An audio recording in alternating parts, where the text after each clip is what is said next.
ව්‍යාපාර ගැන උනන්දුවක් දක්වන ඔයාව අදත් අපේ channel එකට සාදරයෙන් පිළිගන්නවා. ශ්‍රී ලංකාවේ නිවුස් වල බොහෝ වෙලාවට අහන්න හම්බෙන වචනයක් තමයි GSP+ කියන එක. ඉතින් මොකක්ද මේ GSP+? ඒක කොහොමද අපේ ආර්ථිකයට වැදගත් වෙන්නේ? GSP+ සහනය නැති වුණොත් අපේ රටට මොන වගේ තත්ත්වයක් උදා වේවිද?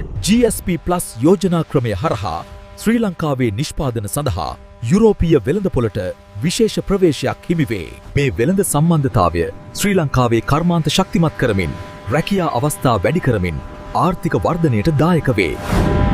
ව්‍යාපාර ගැන උනන්දුවක් දක්වන ඔයාට වගේම උසස් පෙළට ව්‍යාපාර අධ්‍යයනයේ විෂයක් විදිහට හදාරන ඔයාටත් මේ කරුණු ඉතාමත් වැදගත් වෙනවා.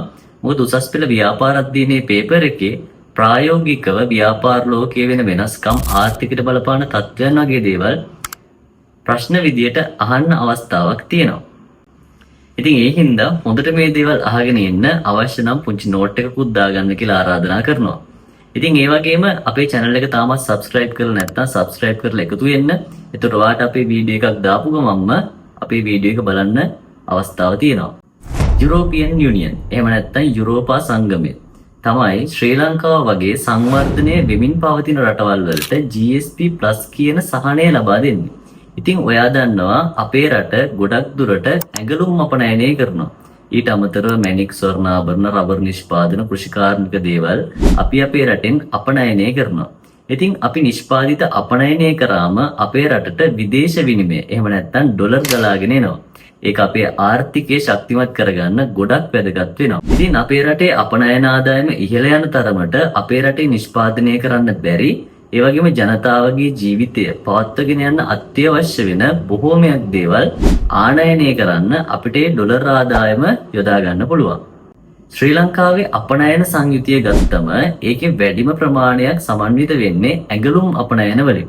ඒ වගේම අපි යුරෝපා සංගමයට වැඩි ප්‍රමාණයක්ම අපනයනය කරන්නේත් ඇඟලුම්. ඉතින් අපේ රටේ මහන මේ ඇඳුම් එහෙම නැත්නම් රෙදි අපි යුරෝපා සංගමයට අපනයනය කරාම යුරෝපා සංගමයේ රටවල් වලින් අපේ ඇඳුම් වලට තීරු බද්දක් පැනවුවති.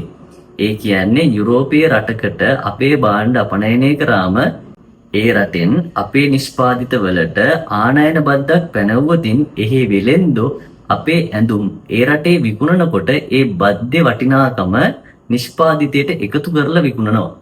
අන්න එතකොට යුරෝපා සංගමයේ රටවල් ඇතුලේ අපේ භාණ්ඩ විකිණන මිල ඉහළ යනවා.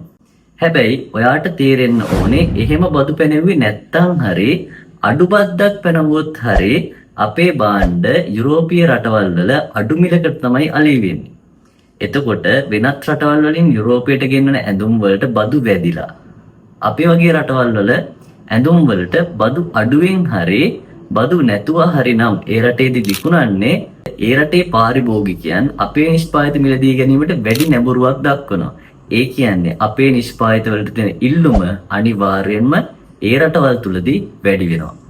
අපේ රටේ නිෂ්පාදිත වලට වැඩි ඉල්ලුමක් එනවා කියන්නේ අපේ භාණ්ඩ වැඩිපුර ඒ රටවල් ඇතුළේ විකිණෙන හින්දා අපිට ලොකු ආදායමක් ඩොලර් වලින් හම්බ කරන්න හැකියාව තියෙනවා.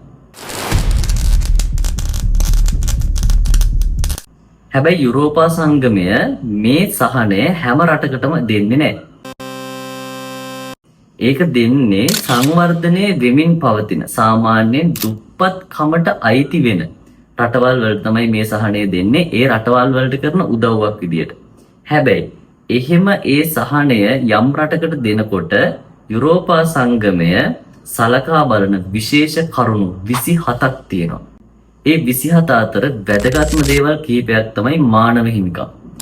රට ඇතුලේ මානව හිමිකම් කඩ වෙනව නම් ඒ දේවල් පිළිබඳ විමර්ශනය කරලා මේ GSP+ සහනය රටට නැති කරන්න උනත් යුරෝපා සංගමය කටයුතු කරනවා.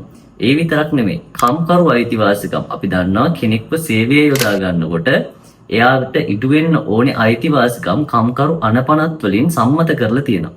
ඉතින් ඒ දේවල් කඩ කරනවා නම් ඒ රට තුල මේ GSP+ සහනය අහිමි කරන්න යුරෝපා සංගමය දෙපාරක් හිතන්නේ නැහැ. ඒ වගේම තමයි ළමා කම්කරුවන් යොදා ගැනීම. ඒ විතරක් නෙවෙයි පරිසරය පිළිබඳව දක්වන සැලකිල්ල මොන වගේද කියලාත් යුරෝපා සංගමය බලනවා.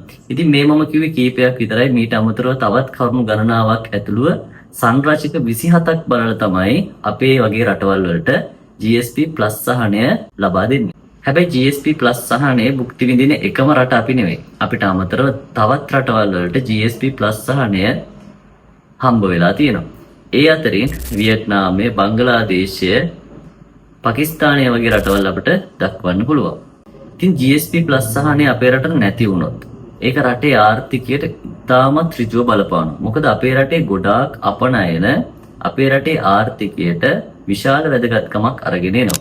ඒ අතරින් විශේෂම වැදගත්කමක් තියෙන දෙයක් තමයි අපි මේ කතා කර ඉන්න ඇඟලු.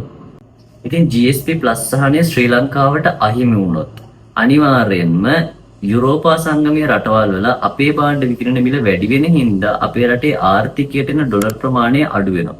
ඩොලර් ප්‍රමාණය අඩු වෙනකොට අපි ඒ භාණ්ඩ නිෂ්පාදනය කරන්න පෙළඹෙන ප්‍රමාණය අඩු වෙනවා. ඉතින් කර්මාන්ත ශාලා වැසී යාමක් වෙන්න පුළුවන්. ඒ වගේම නිෂ්පාදනයේ පහළ යාමක් සිද්ධ වෙනවා.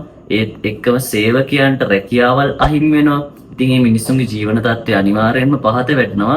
ඒක ආර්ථිකීය සංකෝචනය වීමට පවා බලපාන්න පුළුවන්.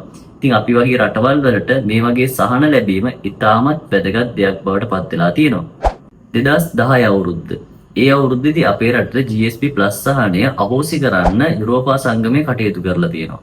ඒ ජයග්‍රාහී විදියට 2017 අවුරුද්දේ අපට නැවතත් GSP+ සහනය හම්බ වුණා. ඉතින් තව කෙනෙක්ට තියෙන පුළුවන් ප්‍රශ්නයක් තමයි GSP+ කියලා තියෙනව නම් ප්ලස් එකක් නැති GSP එකකුත් තියෙන්න පුළුවන්ද කියලා.